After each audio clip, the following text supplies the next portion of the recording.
the bicycle school, which is pretty incredible. She's doing good work all over the place. What we're doing here today is talking about the work that we do with our organization, Healthy Tomorrow, which is the name of the Boston-based group for Seni Sonoman that works in Mali. And just talk about the education that we use for eradicating that practice of FGM. And as many of you know, FGM stands for female genital mutilation or female excision, which are words that we don't even really want to come out of our mouths, but that's what it is. And it means there's an ancient practice in many parts of Africa that consists of originally it was for initiation rites. It's a little bit different these days, but it consists of cutting the external lips of the girls off when she's a young girl or even up to a young woman. 50% of the time it includes the clitoris, the labia minora, and it's done without anesthesia, and it has incredible physiological, psychological consequences to it. So this is something that Susan has sort of more firsthand experience with in her 12 or so visits to Mali back and forth. And there are about 6 or 7 core members of us here in this Boston area that works on the committee with her and supporting her in this work. But she did it for quite a long time before any of us were engaged with her. So that's basically, I wanted to describe what it is, and you might wonder, so why is this done? You know, why is this horrendous practice done? And there are many stories, but the primary one, it says something like it's done for purification.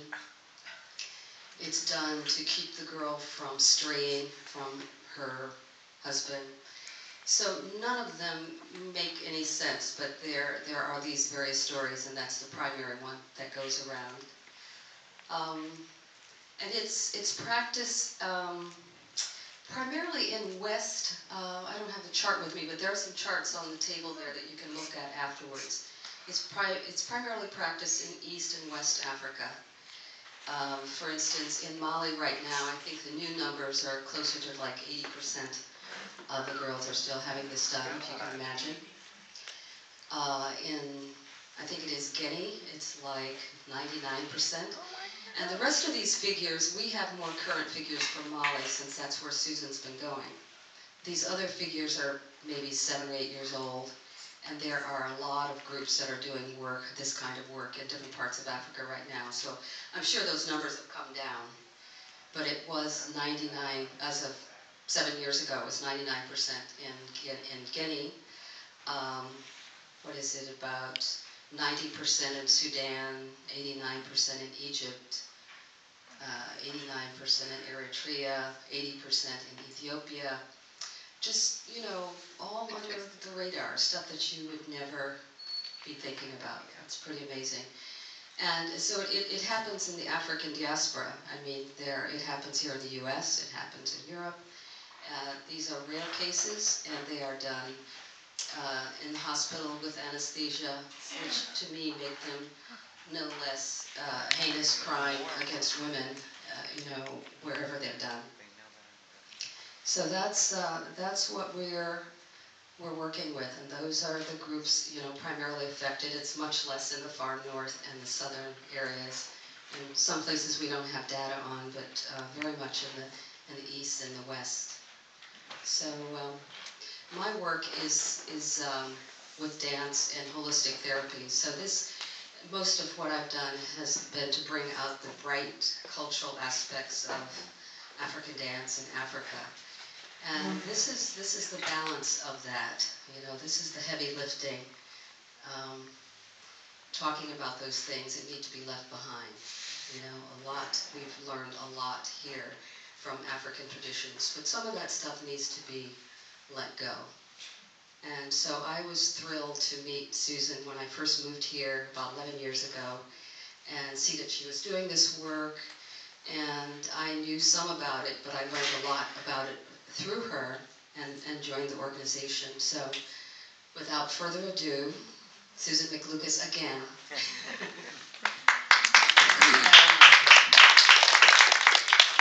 So I got involved in this work in 1997. I had been concerned for a number of years, but I decided it was time to do something. I found an organization in Mali that invited me to come and volunteer with them, and so I went over there, and my main thing the first trip was I created a poster with a local artist and putting messages on the poster and getting clearance from 12 local organizations that approved of these words. And so it was, let's stop excising, and a list of all the reasons and drawbacks of excising. I went back a number of times. I guess it was 2 times with that group, and then the next trip I worked with another group that said they'd be happy to come have me do some music, but actually didn't want me to do music when I got there. So I found another group that had an office and a table, and if I was willing to get a phone, we'd have a phone. So I put out an album in 2000 called Stop Excision. We have a few copies over here. We ended up getting many of the big famous singers in Mali singing on that, and they still play it on the radio over there, and people in Mali are even more impressed with their artists than we are here, and so we're confident that probably quite a few people have heard that message and hopefully taken it to heart. So after I had done that album and started a few music videos, a number of people were asking me what they could do to help, and I didn't know what to tell them. I said, you can help us put up this poster, but that didn't seem like enough. So finally I got the 2 people who were the most persistent would-be volunteers to get together, and we came up with the idea of doing a signature campaign where people would sign if they promised never to have a girl excised. And we also asked a question whether they thought it was time for a law against FGM. And almost everybody who signed did say it was time, although a lot of people thought that would not be the case. Anyhow, so throughout the years, we ended up with 30,000 signatures on this petition, and in 2007 we turned them in to the legislature. But the group that I was working with, where I did the album, I didn't really like. They didn't have much follow-through, and basically the guy running it was not too serious, and so we spent a lot of time trying to figure out what group to give the Pledge Against Excision to. And finally my Malian partners, while I was back here at one point in 2002, decided to found their own group, which we called Healthy Tomorrow in Bambara, which is Sini Sanuma. So that became the headquarters for the pledge, and we kind of adopted the music album and kept working on music videos, produced a couple more songs. And so when we turned the signatures in 2007, I was pretty sure they were going to vote on a law pretty soon, because we got a very good reception from the president of the legislature after his predecessor had kept putting us off, didn't even want to meet with us for 2 years before. But it still hasn't, we don't have a specific law against FGM with consequences, although just a few months ago they finally voted on a family code which included a part that talked about FGM being outlawed, although it doesn't have any consequences, but they say you can't do it. But unfortunately, the family code is a very mixed bag. same time that they said FGM is bad, we were delighted, they reduced the marriage age down to 14 or 15. 15 unless the family wants, in which case 14 for girls. They made it specifically illegal to have people of different religions marry, and they reconfirmed the husband as the head of the household so that the wife actually has to ask his permission to leave the house. And so while we're happy about FGM finally being outlawed, it's a real murky picture and shows how much work remains to be done.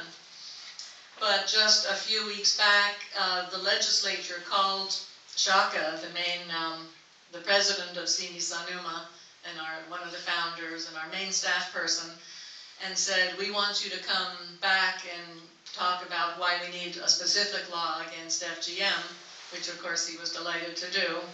And I was just talking to him by internet the other day when he got a call from one of the women legislators who said she was talking this up and she wanted to know when the vote was coming up, and he said, well, ask the president of the legislature.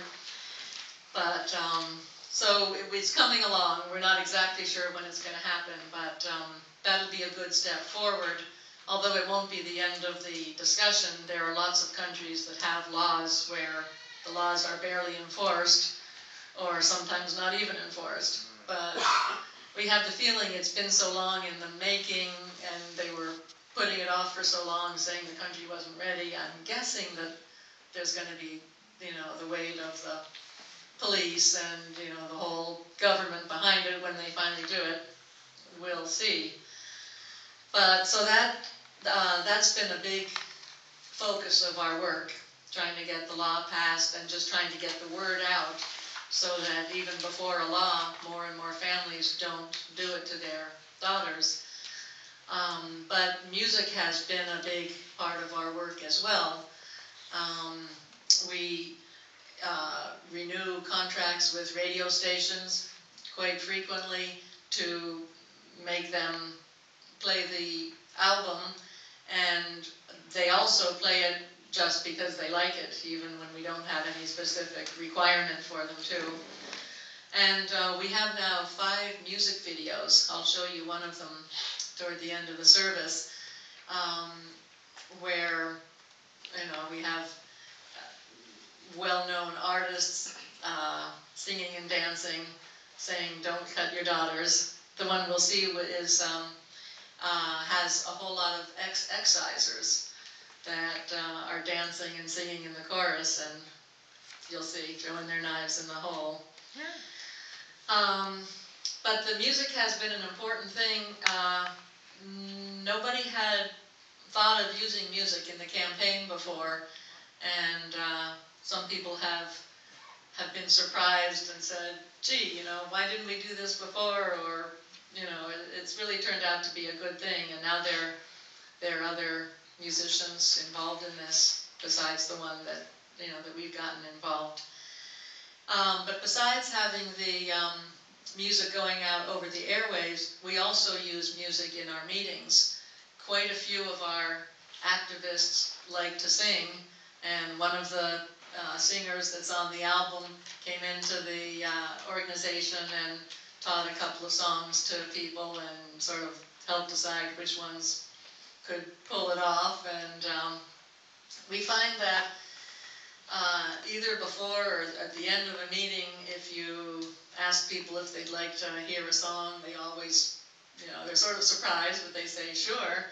And when you sing, it just gets to be like a joyful moment. And sometimes they'll, run home and get drums and start singing other things, and we have a big party at the end of a meeting, which means that the next time we want to meet with them, it's a lot easier to get people to come to the meetings because they remember us as a joyful occasion. So we try to use that to our benefit.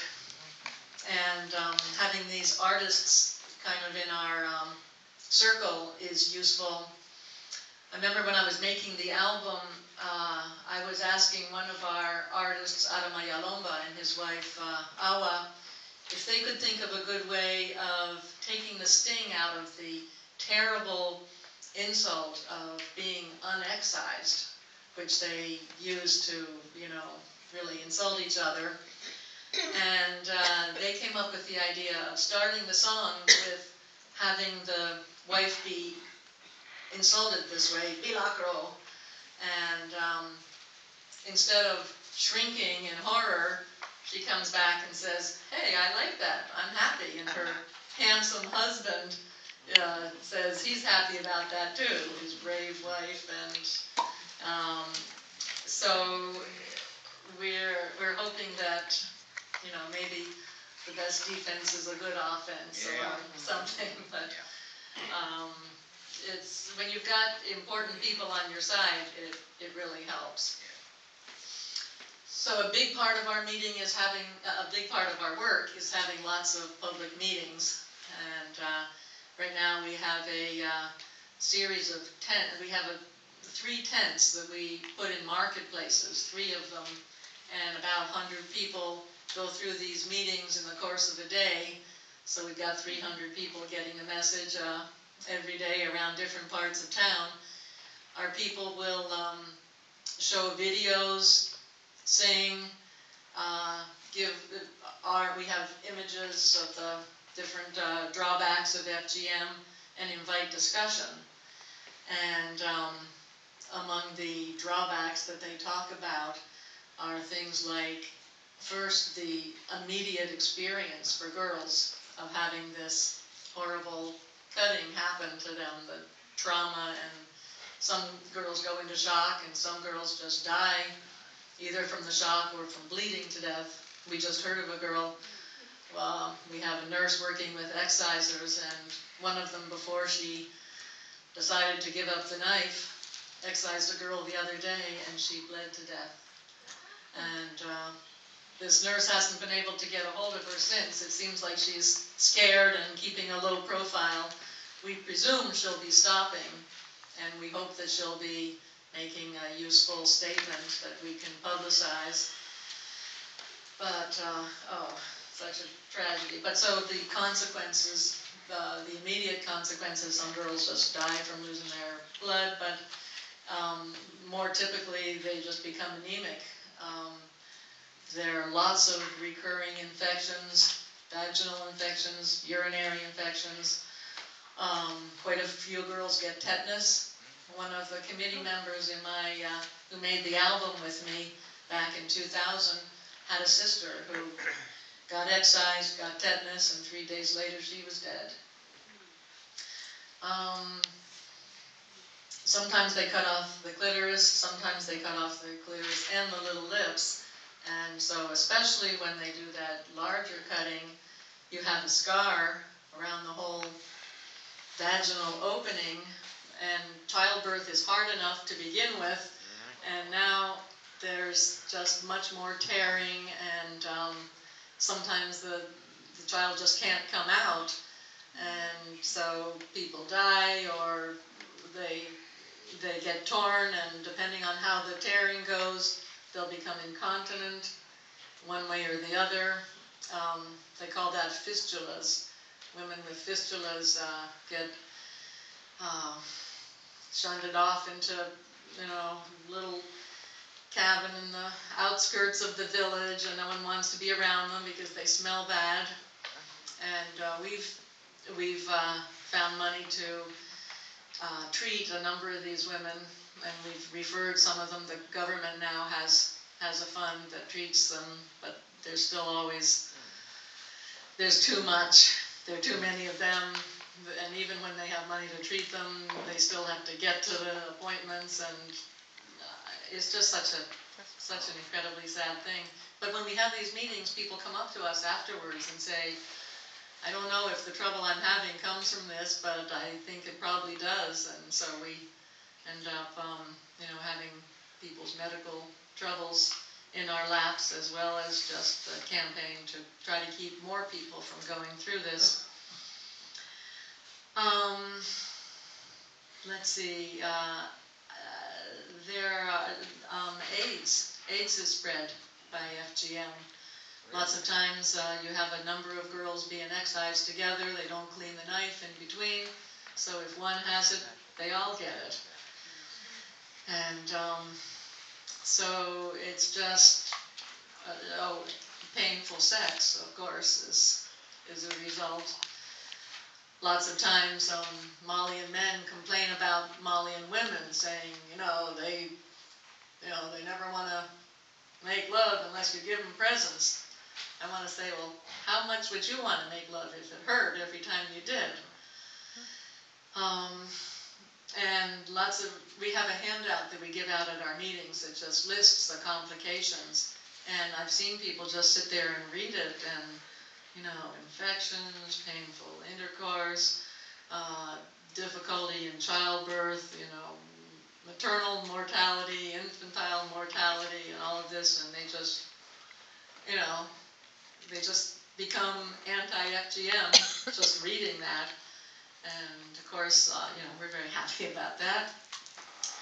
A lot of people can't read, which is why we don't do the main campaign through written word, but that's part of it. We started working in villages in about 2005, going out from Bamako. I think it started because one of our key people said that he knew that they were going to have a big excision ceremony in his village, or a neighboring village, and he wanted us to go out and see what we could do.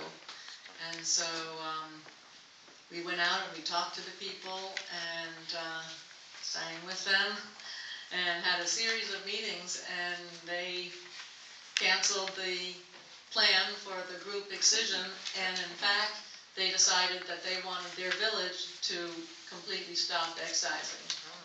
They made our first group decision to stop, and we said, that was pretty good. Let's see if we can find other villages that want to do that. And so now we have 9 villages like that, and we always organize a ceremony. They bring musicians, we have speakers, the village chief will always speak, the president of women. Lots of times we have a victim of excision who testifies about her troubles, and we have a big feast.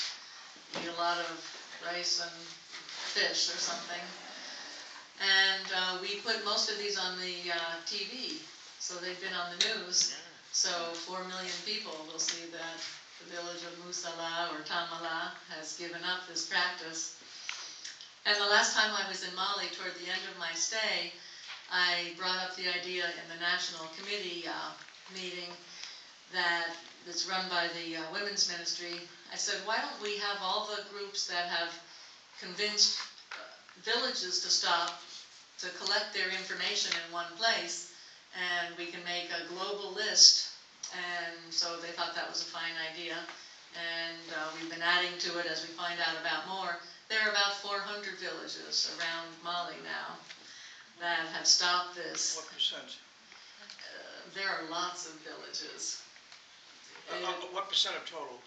Of the total number of villages, I couldn't tell you, but there are thousands of villages. So it's a small number still. But it's a beginning. But it's a beginning, and especially with the media around, not all of the other ones were on TV, but some of them were. I would sometimes just turn on the TV and see something in a village, and I don't speak Bambara, so I'd have to ask somebody, what's going on here? And I remember one time it was another village that had decided to stop excising that was celebrating its decision. So it's kind of catching on, and I think if this list were more broadly spread throughout the country, that we'd find more and more of them, and we plan to do that. We've worked with excisers themselves.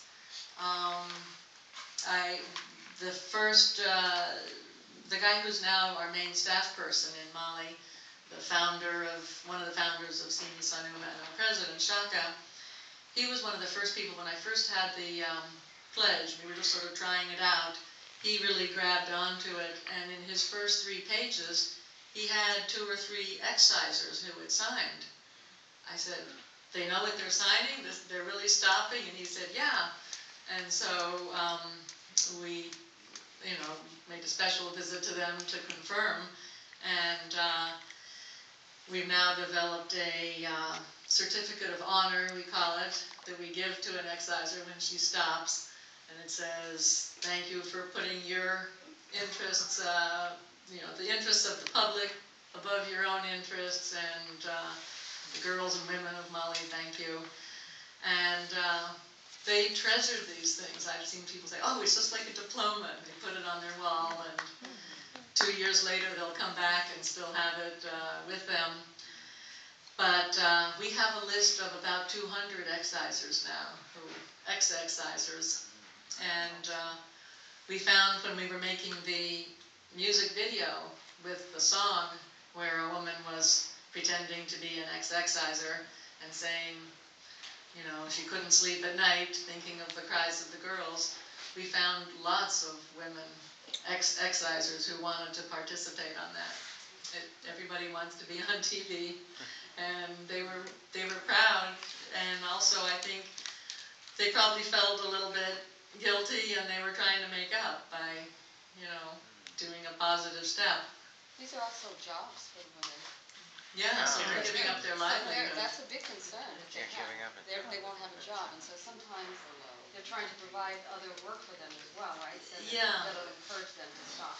Yeah, we've done a little bit of giving loans to the ex-excisers, and we've got a hookup with a credit union over there. Now, we found that it was sort of working, but a lot of people were not paying us back, and it was just like too much for Sini Sanuma to be in charge of. But somebody who's used to lending money and getting money back, and it feels like it's really important to pay the credit union back, where you might think, well, Sini Sanuma, they're just a little NGO, we can blow them off. That's been working nicely. So, but also lots of times, once the person is convinced that it's a bad thing, they just, they don't even want to do it, and they'll find something on their own. So it's gone different ways. And another aspect of our work is the poster campaign. Do you want to talk about that, Wyoma? There's some beautiful posters back there. Uh-huh. You can see. I don't know, you might be better to talk about that. I just want to say that I know this is really hard to hear, all of this stuff, isn't it? Yeah. It's really hard. And Susan really funded a lot of this on her own. And, she's gotten some grants, but she's put a lot of her own equity into, doing this work, which is incredible.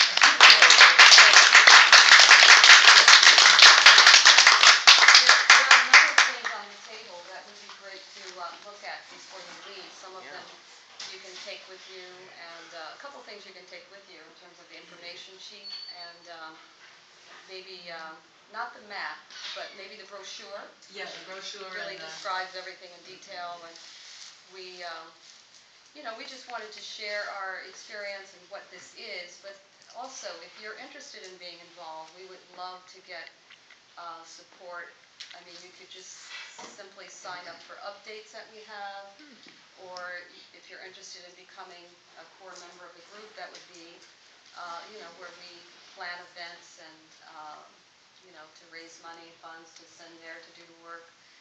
So there's a lot of things that can be done if you have particular technical skills that could be helpful for online research or ways of getting funding, that kind of thing. So anything that you might be able to offer, we are definitely open to We that. have a little column on the sign-up sheet over there. Yeah. If you want to be considered in the core group, you check there, and otherwise you just get the occasional updates. So the poster project was an interesting thing. A couple of years ago, I was invited to go to Holland and speak to a conference over there. And the Dutch ambassador to Mali apparently liked what I had to say, and she talked to her family, and her son lives in London and works at a agency that does various artistic things, and he got himself a grant to make a series of posters, and he came over about a year ago, went over to Mali, and did portraits of famous Malians. He got the very famous head of the griot organization. Griots are traditional storytellers, very influential. And he got a famous doctor, and he got one of the village chiefs of our villages that have stopped. And he got an ex-exciser and a victim of excision. And he made these beautiful portraits of them with slogans against FGM, and they've been put up all over Bamako, and including on billboards. We had about 4 months, 5 billboards around Bamako, and in the next couple of months that'll be renewed again. We have a big grant with UNICEF these days, and part of that is to put these posters back up, including as billboards.